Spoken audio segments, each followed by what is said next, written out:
खुलुमबाय बयनिसिमबो बडलेण्ड आइडलनिफ्राय गिबि गिबियाव नोंथांमोननिसिम अननाय आरो सिबिनायखौ बावहरग्रोनाय जाबाय।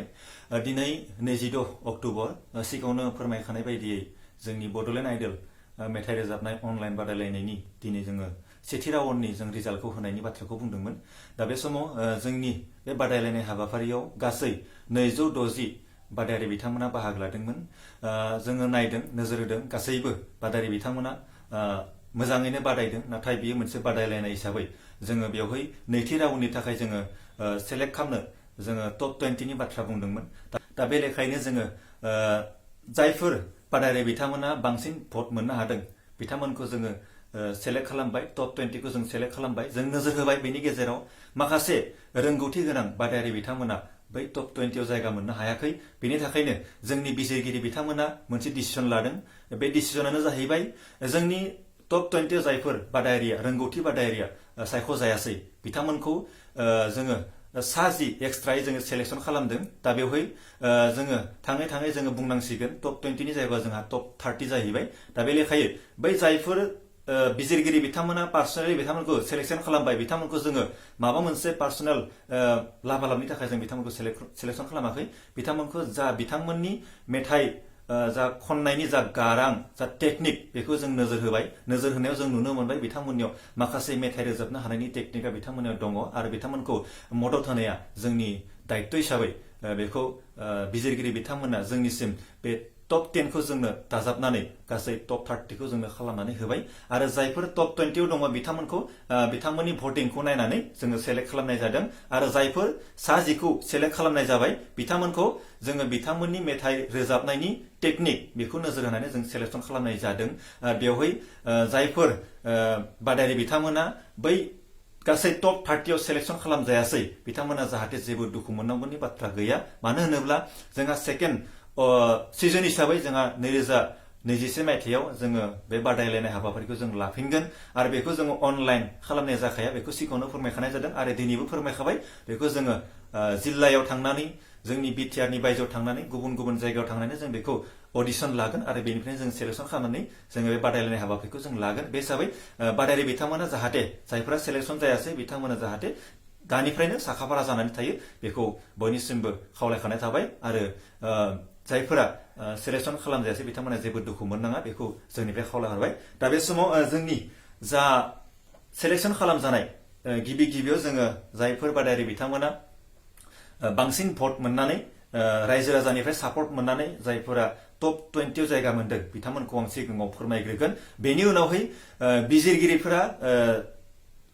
जोंहा 60 बादायारि बिथांमोनखौ सेलेक्सन खालामदों। सिगाङावनो बुंखानाय जादों बिथांमोननि गारां आरो बिथांमोननि मेथाइ रोजाबनायनि टेकनिकखौ नायनानै बे 60 खौ सेलेक्सन खालामनाय जादों। ओंखायनो गिबियाव आङो बे 20 खौ मुंखौ मख'ग्रोनानै होगोन आरो जिल्ला बेखौ मख'ग्रोनानै होगोन। बेनि उनाव जोंहा सेलेक्सन खालामजानाय जोंनिफ्राय सेलेक्सन खालामजानाय बा बिजिरगिरिनिफ्राय सेलेक्सन खालामजानाय 60 बादायारि बिथांमोननि मुंखौ आं मख'नानै होगोन। ओंखायनो गासैबो रायजो राजा बा नायगिरि नोंथांमोनखौ जाहाथे बे बादायारि बिथांमोना जोंनि जा मेसेज बेखौ मोनो बेखौ आं सिगाङावनो खावलायखानाय जाबाय। आरो मोनसे बाथ्राखौ फोरमायखानो सानबाय, जायफोर बादायारि बिथांमोना बे टप 30 आव जायगा मोनगोन बिथांमोना जाहाथे बे मेसेजखौ मोननाय लोगो लोगो जोंनि अफिसियेल WhatsApp नाम्बाराव जाहाथे गावबा गावनि जोंनि जा बार्थ सार्टिफिकेट बेखौ फट' खालामनानै जोंनो हरो बेखौ जों खावलायहरबाय। मानो होनोब्ला जोङो बेखौ नायनांगोन जोंनि नाम आरो डिटेल्स बेयो जोंनिजों गोरोबदोंना गोरोबाखै जों बेखौ नायनांगोन आरो बैसो जों बेखौ नायगोन। ओंखायनो बार्थ सार्टिफिकेटखौ जाहाथे फट' खालामनानै जोंनि सिगाङाव जा नाम्बाराव नोंथांमोना मेथाइखौ हरदोंमोन बेयावनो नोंथांमोना जाहाथे फट' खालामनानै हरो बेखौ सिगाङावनो खावलायखानाय थाबाय। दा बेवहाय जोंनि रायजो राजाजों सापर्ट खालामजानानै रायजो राजानि बांसिन भट मोननानै टप 20 आव जायगा मोननो हानाय मासि आवग्रिनो हानाय बादायारि बिथांमोननि मुंखौ सिगाङाव फोरमायनो सानबाय। सेथियाव दङ सादिन ब्रह्म, बिथाङा चिरांनिफ्राय। बिथाङा गासै 21,309 बेसेबां भट मोननो हादों बिथाङाहाय। आरो नैथियाव दङ तुनुप्रिया बसुमतारी, बिथाङा चिरांनि। बिथाङा 12,073 भट मोननो हादों गासै। बेनि उनाव दङ थामथियाव मनमति ब्रह्म, बिथाङा क'क्राझारनि। बिथाङा 9,899 बेसेबां भट मोननो हादों। बेनि उनाव ब्रैथियाव दङ बुंसार मुसाहारि, बिथाङा बाक्सानि। बिथाङा गासै भट मोननो हादों 9147 बेनि उनाव दङ बाथियाव प्रियंका बसुमतारी बिथाङा बाक्सानि बिथाङा गासै मोननो हादों 9078 बेनि उनाव दङ दथियाव द्रिंकल ब्रह्म बिथाङा बाक्सानि बिथाङा मोननो हादों गासै भट 8890 बेनि उनाव दङ स्निथियाव फोजोंसार ब्रह्म बिथाङा बाक्सानिफ्राय बिथाङा मोननो हादों 7951 बेनि उनाव दङ दाइनथियाव रश्मि ब्रह्म बिथाङा कक्राझारनि बिथाङा मोननो हादों 7939 बेनि उनाव गुथियाव दङ सनिया ब्रह्म बिथाङा बाक्सानि बिथाङा मोननो हादों 7939 बेनि उनाव दङ जिथियाव जुहि प्रीति बसुमतारी बिथाङा उदालगुरि जिल्लानि बिथाङा मोननो हादों 7800 बिथाङा मोननो हादों बेनि उनाव दङ मौसुमि बर' बिथाङा उदालगुरि जिल्लानि बिथाङा मोननो हादों 7645 बेनि उनाव दङ जिनैथियाव फोजोंसार नार्जारि बाक्सानिफ्राय बिथाङा मोननो हादों 7409 बेनि उनाव दङ जिथामथियाव सन्जीब बसुमतारी बिथाङा धेमाजि जिल्लानि बिथाङा मोननो हादों गासै 2936 बेनि उनाव दङ मदन नार्जारि बिथाङा 14थि मासिखौ आवग्रिनो हादों बिथाङा बाक्सानिफ्राय बिथाङा मोननो हादों 9609 बेनि उनाव दङ 15थियाव निजोरा बर' बाक्सा बिथाङा मोननो हादों गासै 9552 बिथाङा बेसेबां भट मोननो हादों बेनि उनाव दङ 16थियाव कार्तिक बसुमतारी बिथाङा कक्राझार जिल्लानि बिथाङा गासै भटखौ मोननो हादों 9159 बेनि उनाव दङ 17थियाव जनेन्द्र बसुमतारी बिथाङा चिरांनिफ्राय बिथाङा मोननो हादों 9104 बिथाङा बेसेबां भट मोननो हादों बेनि उनाव दङ 18थियाव टनि औवारी बिथाङा कक्राझार जिल्लानि बिथाङा गासै भटखौ मोननो हादों 5871 बेनि उनाव दङ 19थियाव धनन्जय ब्रह्म बिथाङा कक्राझार जिल्लानिफ्राय बिथाङा मोननो हादों गासै 5819 बेखिनि भटखौ बिथांमोना मोननो हादों बेनि उनाव दङ 20थि मासिखौ आवग्रिनो हादों बिथाङानो जाहैबाय सनामति बसुमतारी बिथाङा बिश्वनाथ जिल्लानि बिथाङा भट मोननो हादों 5627 बेवहाय मोनसे बाथ्राखौ फोरमायनो सानदों बा मिथिनो सानदों जोंनि जा भटनि काउन्टिं खालामनाय नेमखान्थि बेखौ सिगाङावनो फोरमायखानाय जादोंमोन दा बे हिसाबै मैयानि 25 अक्ट'बरनि फुंबिलिनि 10 रिंगानि सिगांनि काउन्टिंखौ जोङो बेयाव लानाय जाबाय आरो बे फुंनि 10 रिंगानि मैया 25 अक्ट'बरनि फुंनि 10 रिंगानि उननि समनि जाखिनि भट मोननाय बेखौ जोङो बे हिसाबाव लानाय जायाखै आरो बेखौ काउन्टिं खालामनाय जायाखै ओंखायनो बेयाव जेबो गोनो गोथो जानांगौ गैया आं बेखौ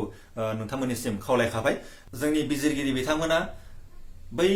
टप 20 आव मासि आवग्रिनो हायै बादारि बिथांमोना जायफोरनि मेथाइ रोजाबनाय गारां बोनायनि टेकनिकआ मोजां बिथांमोनखौ सिलेक्शन खालामदों आरो बेयाव मोनसे बाथ्राखौ फोरमायखानो सानबाय गासै बादारि जोंहा 260 दङमोन दा बेनि गेजेराव जोङो सिगाङाव फोरमायदोंमोन टप 20 जोङो सिलेक्शन खालामगोन होननानै बुंनाय जाखादोंमोन दा बे हिसाबै जोङो नोजोर होबाय माखासे बादारिया जोंहा थालांबावदों बिथांमोननि जा मेथाइ रोजाबनायनि टेकनिक बेखौ नायनानै बिजिरगिरि बिथांमोना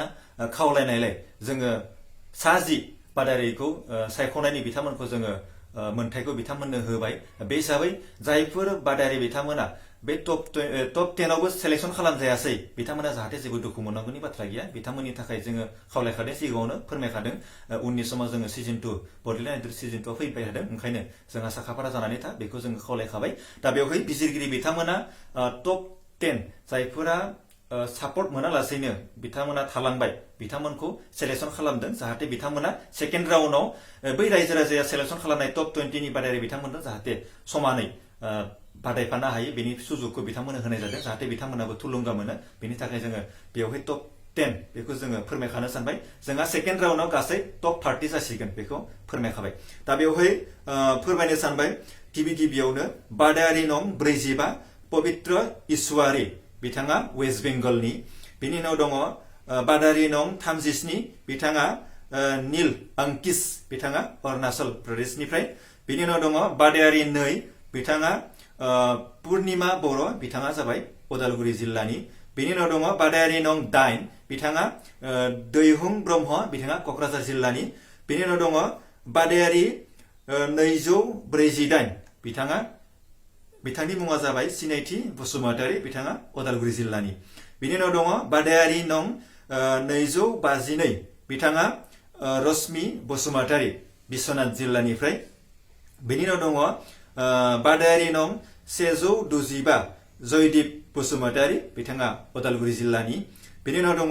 बादायारि नं 209 बिथांनि मुङा जाबाय